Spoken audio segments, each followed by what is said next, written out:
Trial को समझने के लिए आपको सीपीसी को समझना बहुत जरूरी है।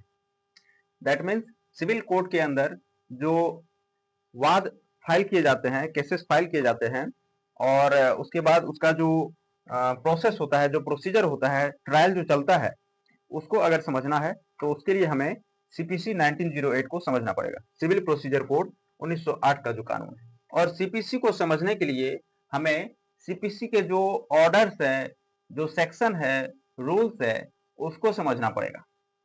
जैसा कि आप सभी को पता होगा, सीपीसी में टोटल 51 ऑर्डर्स है और 158 सेक्शन है। अब इतने सारे ऑर्डर्स, इतने सारे सेक्शंस और हर ऑर्डर्स में इतने सारे रूल्स, क्या इन सारे जो ऑर्डर्स है, सेक्शन है और सारे जो रूल्स है, इन सारे को याद रखना या समझना जरूरी है या पॉसिबल है? मैं आपको बता दूं, इतने सारे सेक्शंस, इतने सारे ऑर्डर्स और इतने सारे जो ऑर्डर्स के अंदर जो रूल्स है, उन सारे को याद रखना और समझना बिल्कुल भी जरूरी नहीं है। कुछ स्पेसिफिक ऑर्डर्स है, स्पेसिफिक सेक्शंस है, रूल्स है, जो आपको समझना बहुत जरूरी है और वही आपके काम आने वाला है। चाहे वो एग्जाम के पॉइंट ऑफ व्यू से समझिए या आप प्रैक्टिस के पॉइंट ऑफ व्यू से समझिए, चाहे आप एआईबी एग्जाम के पॉइंट ऑफ व्यू से समझिए या अदर कोई भी कॉम्पिटेटिव एग्जाम, या आप प्रैक्टिस में हो, अगर सिविल कोर्ट के अंदर सिविल प्रैक्टिस में हो, तो अगर आपको सिविल ट्रायल को समझना है, ठीक है, तो उसके लिए भी ये बहुत इंपॉर्टेंट है कि आपको जो है सबसे पहले सीपीसी 1908 को समझना पड़ेगा अगर आप सिविल ट्रायल को समझना चाहते हैं, राइट। तो अब सवाल ये है कि इतने सारे सेक्शंस, इतने सारे ऑर्डर्स को समझना जरूरी नहीं है, तो फिर क्या जरूरी है, क्या इंपॉर्टेंट है? तो मैं आपको बता दूं, बहुत सारे ऐसे ऑर्डर्स है, सेक्शंस है, जो मैंने पिछले क्लास में आप सभी को बताया था। जैसे ऑर्डर 1 से लेकर के ऑर्डर 21 तक जो प्रोसेस है सिविल ट्रायल का, लगभग सेम उसी के अंदर वो सारा कुछ आपको जो है आ जाएगा। बट उसके अलावा भी कुछ सेक्शंस है या उसके अलावा भी बहुत सारे ऑर्डर्स हैं जो आपको समझना जरूरी है, जो पढ़ना जरूरी है।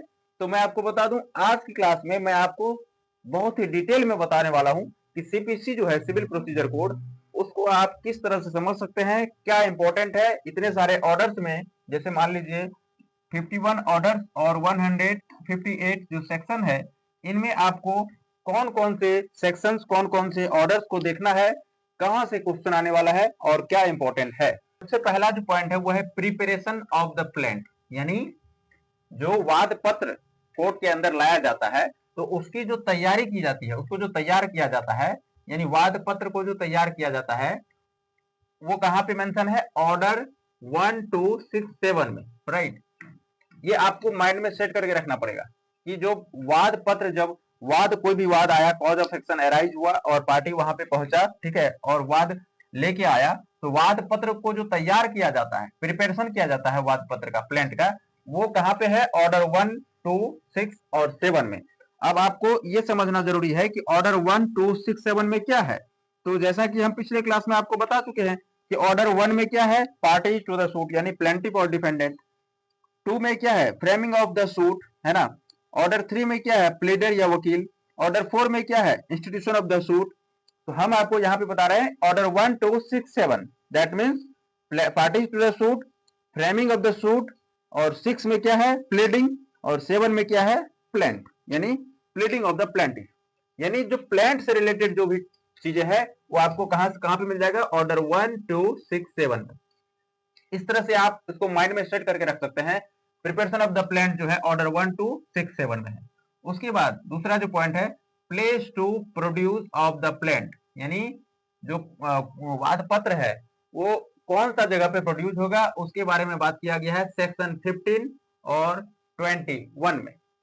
अब सेक्शन 15 और 21 को आप जब देखोगे अपने बैरेक्ट में तो आपको समझ में आ जाएगा कि उसमें बताया गया है डिटेल में कि कहां पे जो है प्रोड्यूस करना है, जो वाद पत्र है उसको कहां पे प्रोड्यूस करना है। देखिए सेक्शन 15 से लेकर के सेक्शन 21 तक जो है इसमें बताया गया है कि आपको पता चल जाएगा कि कहां पे वाद पत्र को प्रोड्यूस करना है। जैसे 15 में है court in which suit to be instituted. Section 15 में इस बात का जिक्र किया गया है 16 में है suits to be instituted where subject matter situated. फिर 17 में है suits for immovable property situated within jurisdiction of the different court. 18 में क्या है place of institution of suits where local limits of jurisdiction of the courts are uncertain. फिर 19 में है suits for compensation for wrong to person or movables. फिर 20 में है other suits to be instituted where defendant resides और cause of action arise. फिर 21 में है ऑब्जेक्शन टू जुरिडिक्शन, यानी सेक्शन 15 से लेकर के सेक्शन 21 तक जो है आपको समझ में आ जाएगा कि जो प्लेंट है उसको कहां पे प्रोड्यूस करना है, प्लेस कौन सा होगा, किस कोर्ट में उसको प्रोड्यूस करना है। ये बात आपको कहां पे है, सेक्शन 15 से लेकर के सेक्शन 21 तक। ठीक है, ये दूसरा पॉइंट था, place to produce of the plaint. फिर अगला जो है ये देखिए रजिस्टर ऑफ द प्लेंट। अगला है register of the plaint in the court, यानी कोर्ट के अंदर जो प्लेंट रजिस्टर होगा उसकी बात किया गया। कहां पे, यानी इंस्टीट्यूट जो किया जाएगा प्लेंट का। तो ऑर्डर 4 में है, कल आपको हम बताए थे ऑर्डर 4 में जो है प्लेंट को इंस्टीट्यूट किया जाता है। ये सेक्शन 26 में है, इसको आप सेक्शन 26 के साथ भी पढ़ सकते हैं ऑर्डर 4 को। ठीक है, अगला पॉइंट है 4 send summon to the defendant. Defendant को जो समन भेजा जाएगा वो कहां पे है, ऑर्डर 5 में और सेक्शन 27 में। तो ऑर्डर 4 को आप सेक्शन 26 से समझ सकते हैं, ऑर्डर 5 को सेक्शन 27 से समझ सकते हैं। अगला है written statement of the defendant. Defendant के साइड से जो जवाब लगाया जाएगा उसको बोलेंगे WS रिटन स्टेटमेंट। और जब रिटन स्टेटमेंट सबमिट किया जाएगा तो क्या होगा, सेट ऑफ होगा या काउंटर क्लेम होगा, वो कहां पे है, ऑर्डर 8 में। फिर देखिए नेक्स्ट है appearance of the parties and consequences of their non appearance, यानी दोनों पार्टी का, यानी डिफेंडेंट और प्लेंटिफ दोनों का जो है अपीयरेंस है, और अगर वो अपीयर नहीं होता है तो उस सिचुएशन में क्या हो सकता है, क्या कंसिक्वेंसेस हो सकता है, उसकी बात किया गया है ऑर्डर 9 में। और इसको आप ऑर्डर 3 के साथ भी पढ़ सकते हैं, समझ सकते हैं। ऑर्डर 3 में क्या है प्लीडर या वकील, तो आप इसको जो ऑर्डर 9 है इसको आप ऑर्डर 3 के साथ भी समझ सकते हैं। ठीक है, उसके बाद अगला है examination of the parties by the court, यानी कोर्ट के द्वारा जो एग्जामिन किया जाएगा, परीक्षण किया जाएगा पार्टी का, वो बात किया गया है ऑर्डर 10 में। इसको आप सेक्शन 89 के साथ भी पढ़ सकते हैं। ऑर्डर 10 को आप किसके साथ पढ़ सकते हैं, सेक्शन 89 के साथ। अगला है डिस्कवरी इंस्पेक्शन एंड एडमिशन, ये आपको कहां मिल जाएगा, सेक्शन 30 से लेकर के 32 में, और ये ऑर्डर 11-12 में आपको मिल जाएगा। ठीक है, तो जैसे कि इन एडमिशन कहां पे है, ऑर्डर 12 में, राइट, और डिस्कवरी एंड इंस्पेक्शन कहां पे है, ऑर्डर 11 में। तो इस तरह से 30 से लेकर के 32 तक सेक्शन, और इसको आप ऑर्डर 11-12 के साथ समझ सकते हैं। अगला है production of the document, impounding and return, ये कहां पे है, ऑर्डर 13 में। उसके बाद framing of the issue and disposal of the case on some specific ground, यानी इशू जो फ्रेम किए जाएंगे और कुछ स्पेसिफिक ग्राउंड पे जो डिस्पोजल होंगे केस, वो कहां पे है, ऑर्डर 14 में। उसके बाद देखिए अगला disposal of the suit at first hearing, यानी फर्स्ट हियरिंग में ही अगर केस डिस्पोज हो जाता है, डिस्पोजल हो जाता है, वो कहां पे है, मेंशन ऑर्डर 15 में। फिर अगला है summons to the witnesses and their appearance, witnesses को जो समन भेजा जाएगा और उसका जो अपीयरेंस होगा वो कहां पे होगा, कहां पे है, ऑर्डर 16 और ऑर्डर 16A में। तो ये जो है ना, ये तरीका है कि आपको जो कुछ कुछ इंपॉर्टेंट सेक्शंस हैं और उसको आप किस ऑर्डर के साथ समझ सकते हैं, ये समझने का बहुत इंपॉर्टेंट तरीका है जो सिविल ट्रायल है कोर्ट के अंदर, जो सिविल कोर्ट के अंदर चलता है। अब मान लीजिए कि 158 जो है सेक्शन है और 51 जो है ऑर्डर है, तो ये सारे ऑर्डर और ये सारे सेक्शन और ऑर्डर के अंदर जितने सारे रूल्स है, सबको अगर पढ़ने लगेंगे तो बहुत ज्यादा टाइम वेस्ट होगा और कुछ समझ में नहीं आएगा, माइंड क्या होगा, डिस्ट्रैक्ट हो जाएगा। तो जो सिविल ट्रायल के अंदर यानी सिविल कोर्ट के अंदर जो काम आने वाला सेक्शंस है, ऑर्डर्स है, वो बस इतना ही है जो मैं आपको बता रहा हूँ, या जो एग्जाम में भी पूछा जाता है क्वेश्चंस, बस इसी तरह से इसी से रिलेटेड सारे क्वेश्चंस पूछे जाते हैं, प्रैक्टिकल नॉलेज के लिए भी और जो कॉम्पिटिटिव एग्जाम होता है उसके लिए भी।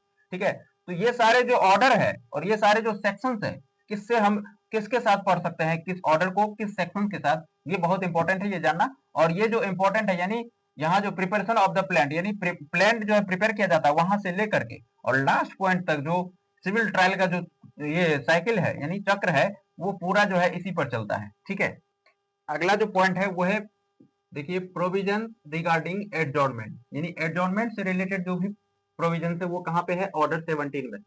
उसके बाद है hearing of the suit and examination, यानी जो सूट फाइल किया जाएगा, प्लेंट फाइल किया जाएगा, उसकी जो हियरिंग होगी, सुनवाई होगी, और एग्जामिनेशन ऑफ द विटनेसेस, और विटनेसेस को जो एग्जामिनेशन किया जाएगा, एग्जामिन किया जाएगा, वो कहाँ पे है, ऑर्डर 18 में। उसके बाद देखिए affidavit under some specific circumstances, कुछ कुछ सर्कमस्टांसेस में क्या है एफिडेविट देना होता है, वो एफिडेविट कहाँ से होगा, किसके तहत, ऑर्डर 19 में। उसके बाद जजमेंट एंड डिक्री ऑर्डर 20 में आपको पता है, और इसको आप सेक्शन 30 से पढ़ सकते हैं। यानी जजमेंट और डिक्री जो है वो कहाँ पे है, सेक्शन 30 में, और इसको आप पढ़ सकते हैं ऑर्डर 20 के साथ। अगला पॉइंट है provisions regarding interest and cost of the suit, यानी इंटरेस्ट और कॉस्ट ऑफ द सूट, यानी सूट का जो कॉस्ट होगा और जो भी इंटरेस्ट से रिगार्डिंग जो भी प्रोविजंस है वो कहाँ पे है, सेक्शन 34 में, 35 में, 35A में, 35B में, और इसको आप ऑर्डर 20A के साथ समझ सकते हैं ये सारे सेक्शंस को, राइट। तो ये कुछ जो है सेक्शंस हैं और ऑर्डर्स हैं जिसको आप बहुत अच्छे तरीके से माइंड में रख सकते हैं, समझ सकते हैं। जो प्लेंट फाइल किया जाता है वहां से लेकर के, फाइल करने से लेकर के फिर डिस्पोजल तक, जजमेंट डिक्री तक, फिर उसका जो एग्जीक्यूशन किया जाता है। अगर हम एग्जीक्यूशन की बात करें, जब ये जजमेंट या डिक्री जो एग्जीक्यूशन किया जाएगा, तो अगला पॉइंट हम इसमें ऐड कर सकते हैं execution, right, execution of the decree, right, execution of the decree या ऑर्डर। तो ऑर्डर जो पास हुआ उसको जो एग्जीक्यूशन किया जाएगा, एग्जीक्यूशन में जाएगा, तो वो कहां से होगा, कौन से ऑर्डर से, ऑर्डर 21। तो इस तरह से जो है ना, आप कहीं ना कहीं प्लेंट फाइल करने से लेकर सूट जो इंस्टीट्यूट किया जाएगा ऑर्डर 4 में, वहां से लेकर के, और उसी जो सूट है उसका जजमेंट आएगा, डिक्री आएगा, फिर उसको जो है उसी जजमेंट और डिक्री को जब एग्जीक्यूशन किया जाएगा, या जो ऑर्डर है उसको एग्जीक्यूशन किया जाएगा, तो वो कहां पे है, ऑर्डर 21 में। यानी वहां फाइल करने से लेकर के केस खत्म होने तक का जो भी प्रोविजन है वो इसी से रिलेटेड है, ऑर्डर 1 से लेकर के ऑर्डर 21 तक। और ये सारे जो सेक्शंस हैं, जो आप इन सारे ऑर्डर्स के साथ इसको पढ़ सकते हैं, समझ सकते हैं, ये बहुत इंपॉर्टेंट है। तो ये आपके प्रैक्टिकल नॉलेज यानी प्रैक्टिस के लिए और एग्जाम के पॉइंट ऑफ व्यू से, एआईबी एग्जाम या अदर कॉम्पिटेटिव एग्जाम के पॉइंट ऑफ व्यू से बहुत ज्यादा इंपॉर्टेंट है। इसको आपको बस समझना है। सीपीसी जो है, समझिए सीपीसी पूरा खल्लास हो गया, बस इसी में आपका सीपीसी 1908 जो है पूरा कवर हो गया। वीडियो को लाइक करें, अपने चैनल पे पहली बार आए हैं तो प्लीज अपने चैनल को सब्सक्राइब कर लें, और अगर किसी प्रकार का भी सवाल आपके मन में रह जाता है तो प्लीज कमेंट बॉक्स में अपना सवाल रख दें। मैं पूरा कोशिश करूंगा आपके सारे सवालों के जवाब देने के लिए। और आने वाले समय में अब जो है बहुत कम समय बचा हुआ है, तो जल्दी जल्दी हम लोग सारे पेपर्स को कवर करेंगे, और जो प्रीवियस ईयर क्वेश्चन है उसको भी मैंने कवर करवा दिया है, और बाकी जो है आप लोग खुद से भी कर सकते हैं क्योंकि समय बहुत कम है। बहुत बहुत धन्यवाद।